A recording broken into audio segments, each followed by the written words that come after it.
with emotion. And I actually had to walk out of the room. So it was just too much for me to handle. So do you blame Dr. Murray for your brother's death? Yes, I do. He is the one that was administering the drug, as from what I do know. So.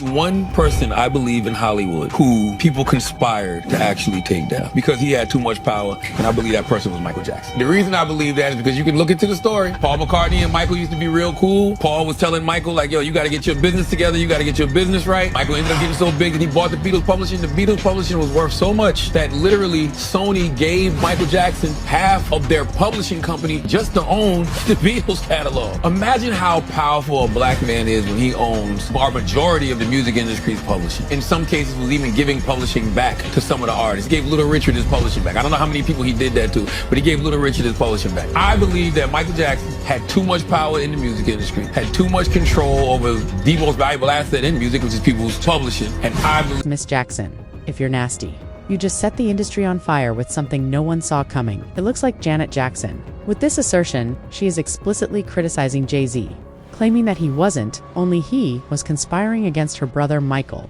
and competing with him. This wasn't just a little rivalry, Janet said.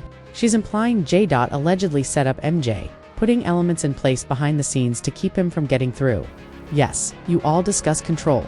Fans are now claiming that this could account for the odd backroom maneuvers, transactions, and the abrupt changes in power that caused Michael to become isolated during his prime. His murmurs are intensifying into a storm, and Janet's timing heightens the intensity due to Janet's Jay-Z's lengthy reign, as the king of Hollywood may come to an end due to these claims. Let's dissect this. It seems like you never realize what you have until it's gone, doesn't it? We also miss Michael Jackson, but Janet just revealed something that might permanently alter how fans see his passing. She isn't purchasing the official narrative, and she's demonstrating that her brother wasn't the only target of the media. Janet claims that the series of events that resulted in Michael's death was rife with lies, inconsistencies, and dubious links that indicate a much larger picture. In the middle of it all, she's making references to Jay-Z and Diddy, his longtime ally. Diddy was in everyone, everything. Let's go back a bit though. As Michael Jackson passed away on June 25, 2009, following an overdose of propofol, may his soul rest in peace. Additionally, that substance was improperly given by Conrad Murray, his personal physician. This is where the situation became suspicious. Following Michael's breakdown, Murray didn't dial 911. Rather, he reportedly picked up the phone and dialed Fahim Muhammad. The problem is that Fahim wasn't a doctor expert. He was the bodyguard for Diddy. Fahim was more than just a bodyguard. As Enziers have hinted for years, when something happened, you called him. The industry needed to be cleaned up. Fans are also curious about what actually transpired in Michael's last minutes because he was reportedly the first call made, rather than an ambulance. However, why do Diddy and Jay-Z even want Michael Jackson to step aside? Janet seems to be implying that power and money were the deciding factors. Then, Michael was untouchable, and not only the king of pop, but also the king of Hollywood. Naturally, the purple baby prince got very close. However, Jay-Z wasn't even within the same league. This is the bit that most people overlook though. Michael was more than just a painter. He was Eamon, a businessman going about his business. Had resources so potent that they rocked the music business as a whole. He was Sony ATV's largest single owner. Back then, a publishing catalog valued at over $250 million. Additionally, he gained influence over the top personalities in the industry in addition to financial gain from that catalog. Michael admitted to producer Rodney Jerkins, better known as Darkchild or Darkchild 999, that he lived in continual anxiety as a result of that collection. Interview. You know, we always hear the conspiracy theories, like, you know, they be like, oh, Bill Cosby was trying to buy NBC. Yeah. Michael's the only person I believe they really tried to railroad like that because of what he did with the publishing in the music industry. He talked about it all the time. He talked about it all the time. One thing I will say is that in the studio, he would always talk about how he lived in a certain fear. And I used to always try to reel him in a direction like, yo, you only supposed to fear God. Man shouldn't have you feeling like that. No man should have you living in that space. But he lived in that space a lot because he felt like he had something that was so valuable, which he did. He had something so valuable that people wanted. He owned like half of Sony ATV's publishing, right? Yeah, I think what people have confused, I'm glad you said that way, because I think people have confused the narrative. People for so long have said, Michael owned the Beatles catalog. I heard that. No, Michael owned Sony ATV. That's right. Which is Babyface, Mariah, the Beatles. Beyonce. Probably some of my catalog was in there. He realized now that paranoia wasn't paranoia at all, and that everyone wanted what he had. It was fact. And that catalog, Janet said, was precisely what turned him into a target. When asked if the accusations against Michael had anything to do with he didn't sidestep the topic of his influence in the field, he made a suggestion that this was precisely what was taking place. He claims that the charges weren't merely sporadic scandals. They were a component of a larger scheme. The media's alleged fixation with portraying Michael came from the higher classes as a predator. None of it added up. He made apparent he described it as crazy that at all Michael was being implicated. And when he stated that he never believed any of it, he did it with conviction. Why? Because he spent all of his time with Michael. He witnessed firsthand his lifestyle and the people he chose to surround himself with. He recognized the man in the mirror for who he truly was. Additionally, in his opinion, those charges don't seem to be true, more like a weapon. Want it back. You think they threw all those cases at Michael because they wanted it back? I think it could have had something to do with it. I'm not going to say exactly that, but it could have had something to do with it. But I believe none of it because I was around Mike all the time and I knew the kind of person he was. So I'm like, they really trying to kill his character. Yeah, I don't believe And it. he would say it, like, he'd be like, they just can't stand that I'm the greatest. He would literally say that. Now, Darkchild 999 knew the truth about Michael Jackson and spent years supporting him. His words were not merely motivated by loyalty, they were all around him. By those who believed in Michael and trusted him, he was aware that he was by himself. However, this is where things start to go in an odd direction. Rodney Darkhill noted that Michael was attempting to maintain his optimism at the time by preparing big summer jams and other activities that would uplift his mood. However, insiders claim that after he collaborated with Jay-Z on a summer song in 2001, things changed. It wasn't just another joint performance. According to reports, it marked the start of Jay-Z's gradual integration into Michael's universe. Some people now assert that Jay-Z and Michael had a far older relationship. Rumor had it that he began gaining access to MJ's inner circle as early as 1993 with the assistance of Jack Gordon. LaToya Jackson's ex and Michael's inner group was never the same after that. At about the same time, LaToya Jackson made the abrupt accusation that Michael had sent checks to young boys' families. 9 to 13 years old, the accusations started to circulate after that comment sent shockwaves. LaToya later withdrew her assertion, claiming that her ex-husband, Jack Gordon, had coerced her into it, was said to be domineering. Insiders, however, claim that this was more than just personal drama. The whole thing was allegedly planned behind the scenes featuring Diddy and Jay-Z. They had the motive, the connections, and the power to completely upend Michael's world. Additionally, the timing of these claims wasn't only arbitrary. You recall when Jaguar restated that Jay-Z is far worse than Diddy? Even though Diddy may be awful, it could cease to be rumors. The one oddity was that Prince and Michael Jackson, the two largest solo stars in the music industry, were being accused like they were baseballs, when Jay-Z and Diddy just avoided getting into any problems. They were even accused of being tycoons who merely wished to aid other black males. So, yes, Jaguar Wright acknowledged that Jay-Z was worse than Diddy, and that assertion begins to sound more and more like a warning than a rumor. And what is notable is the apparent ongoing accusations against Prince and Michael Jackson, the two largest solo performers in the music industry. However, it appeared like Diddy and Jay-Z were untouchable. Stranger still, the public narrative portrayed them as tycoons who merely wished to elevate other black men. However, if you follow the Whisperer's insider account, the actual tale indicates a far more sinister tactic, as though the deck was loaded. The largest dangers to the sector were being methodically removed while the orchestrators maintained their cleanliness. They steal, they cheat, they do whatever they can, especially the black artists. Now let me say this. Sony, Tommy Mottola. Tommy Mottola is the president of the record division. He is a mean, he's a racist, and he's very, very, very devilish.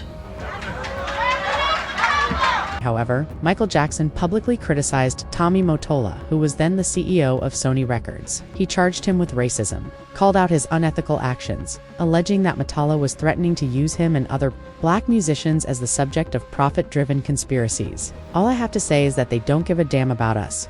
That certainly sounds familiar, because consider how Diddy reportedly circulated stories about Biggie and other celebrities, or how Jay-Z hyped up Jaguar right before dropping her. Whenever they attempted to escape as artists, the resemblance of that pattern becomes uncanny. However, Michael soon disclosed that Sony was upset with him for wanting to leave the label. Despite owning half of Sony's publishing the catalog, they wanted him to follow their guidelines, and they were upset that he didn't keep quiet about their threats. Additionally, insiders claim that Jay-Z and Diddy began to tighten their hold at this point, advancing behind the scenes to keep Michael apart and maintain control of the story surrounding him. I'm leaving Sony a free agent of owning half of Sony. So I own half of Sony's publishing and I'm leaving them, and they're very angry at me because of it. But I just did good business, you know. I didn't tell you this, but it's said that Jay-Z was involved in the plot against Michael Jackson because he was promised something in exchange. It's crazy what comes next, so keep watching. Do you recall when IU mean Jack Gordon? This is when the darkness begins. According to reports, Gordon coerced LaToya Jackson into marrying him in order to obtain access to her life and, eventually, Michael Jackson. Janet claims that Gordon was brainwashing and manipulating her sister, and that he even persuaded her that she would be abducted by her own family. Gordon allegedly set up a news conference, so the foolishness didn't end there. You know, LaToya wanted $500,000 from the highest bidder, claiming to have evidence that Michael Jackson ordered his purported PDF crimes. Is your brother the only one using that? Well, it's unthinkable how much power and influence there is if it's accurate. Additionally, it is said to have something to do with a larger network that is working against Michael, which includes some of the biggest names in music. LaToya eventually revealed that she had nothing significant and had been compelled to manufacture Jack Gordon's statements. LaToya disclosed the entire scope of Gordon's abuse shortly after their divorce. She said that he separated her from her family, struck her with household objects on a regular basis, and had complete control over her. Make a move. These rumors weren't all made up. They participated in a purportedly malevolent and well-thought-out scheme to ruin Michael Jackson's reputation and finally seize his property. And insiders claim that Jay-Z and his close friend Diddy were the masterminds behind it. It's telling how these stories are coming to light again.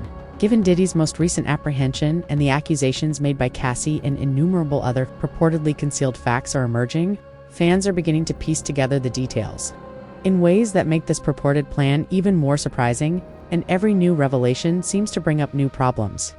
The more shocking revelations there are, the more it becomes apparent that the full scope of Diddy's alleged misdeeds and betrayal may never be known. Do you remember Fahim Muhammad, Diddy's bodyguard? According to reports, Conrad Murray called the same individual when Michael Jackson's pulse was deteriorating. In a time when Diddy seemed to get away with nearly anything, it appears that he may have been more than simply a bodyguard. Fahim might have been the one doing the backstage cleanup, like Gene Deal would do later, it was said. Numerous allegations in Little Rob's lawsuit against Diddy implied that Fahim was crucial in preventing Diddy from facing legal repercussions. Each piece of information in this tale depicts a network that is covertly protecting some of the most well-known figures in the business while pursuing others. However, this is the small piece of information that was previously omitted, had only begun serving as Michael Jackson's security chief 10 months before his passing, and that alone begs the question, since he was hardly present in Michael's circle prior to then. He seems to have been put there out of the blue, without MJ being aware of it. Additionally, it appears that Janet is stating that she didn't choose to spend much time with her brother in the weeks prior to his death, but she was just not permitted. Up till 2009, Michael worked non-stop. However, not even his family was present when he passed away. Fahim and Conrad Murray, Michael's physician, were the only individuals present.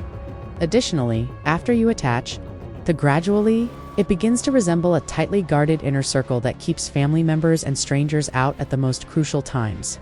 The fact that one of the last persons to see Michael alive had such a strong bond with Diddy, Jay-Z, and his accused offenses, it appears that those who want to destroy Michael took care to keep him apart from his family until it was too late. According to Janice, the last time she saw her brother was approximately 2 days prior to her birthday, month before his death. She was at home, unable to be there for him in his last moments, when she learned that he had been rushed to the hospital. Upon closer inspection, it appears that Michael's every action was meticulously planned to leave him alone when at most important interview. I was giving my parents a surprise party.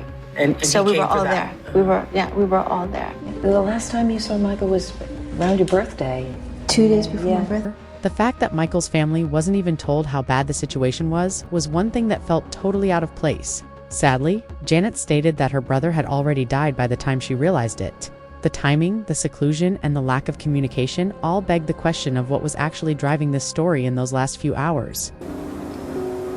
Another day, another morning, and I get a call. Headed to the hospital. And you headed to the airport? Not at that very moment. I didn't know the severity of it. No one knew. I can't remember exactly who I wound up calling back to see how things were going, and that's when they told me he had passed. He had passed. Yes. Yeah. Janet revealed another startling detail: the individuals who reportedly forced their way into Michael's social circle reliant on medication. Whenever members of their family attempted to step in, Conrad Murray would tell them Michael didn't need anyone's advice and insisted he understood what he was doing. Although Michael was aware that his initiatives were motivated by love, Janet asserted he was unable to stop them. LaToya wasn't the only one at risk from manipulation. Janet implied that Michael was being brainwashed. Michael started living in denial as a result of Conrad Murray's persistent insistence that everything was fine. Janet claims that he was unwilling to acknowledge that things were getting out of hand, since he was instantly persuaded that nothing was out of the ordinary by those around him. The seclusion, and it was made impossible by the modification, for him to recognize the threat before it was too late. With emotion, and I actually had to walk out of the room. So it was just too much for me to handle. So, do you blame Dr. Murray for your brother's death? Yes, I do. He is the one that was administering the drug, as from what I do. Jet also made it apparent that she held Conrad Murray solely responsible for her brother's death, but she made hints about something more significant. His public appearances were similarly under the direction of those in power. This could clarify why. With each public appearance, Michael's appearance continued to change so radically. According to several supporters, he was made to go through humiliating rites since he was unable to defend himself by that time. He was sequestered and put on medication from his family and refused to give him authority over his finances in his last years. Thus, even though Janet assigned the responsibility squarely on Murray, LaToya didn't hold back when she inquired if she believed Murray was to blame for Michael's death. She claimed that she thought Murray was only a fall man who was a part of a far bigger scheme to harm her brother. The story is made considerably darker and more startling by the possibility that this was a well-thought-out plot. I believe it may have been murder. Do you still think that? Absolutely. Why? Absolutely. Why are you so sure? I would never, ever think differently. Because first of all, Michael told me that they were going to murder him. He was afraid. He was afraid for his life. Who was going to murder him? The people that were involved in his life, the people that were controlling him. This book, Starting Over, is about my life, and it's about Michael's life. It's the parallel between the two of our lives. We share that same life, where people come into your life, wiggle their way in, control you, manipulate, control your funds, your finances, everything that you have, and you must do what they tell you to do. And that's what Michael was going through. And he knew that everything that was happening to him was not kosher, it wasn't right, and it disturbed him greatly. And he kept saying it over and over and over again. Yes, Dr. Murray was the fall guy, but it's more to it than just that. He named names. He told me people. He told me to be careful of this one and that one. And in the beginning, I didn't, it's not that I didn't believe him. Who were the people that he was saying? People that surrounded themselves around him, people that worked with him. People that were with him the last days. Any specific names? Michael wasn't capable of doing these shows that he was supposed to do. Michael only agreed to do 10, and it's because they had him on such a It seems that Michael had regularly informed his sisters that he was being followed and that he was aware that there were conspiracies against him. Furthermore, it wasn't wholly unexpected that he attracted millions of people wherever he went due to his level of renown.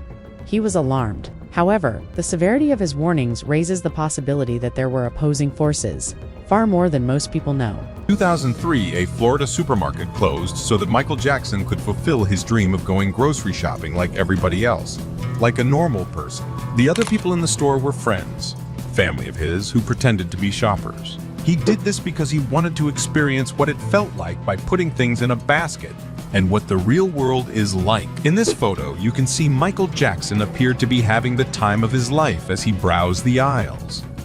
To see, in my way, kind of what the real world is like, even though it wasn't the real thing.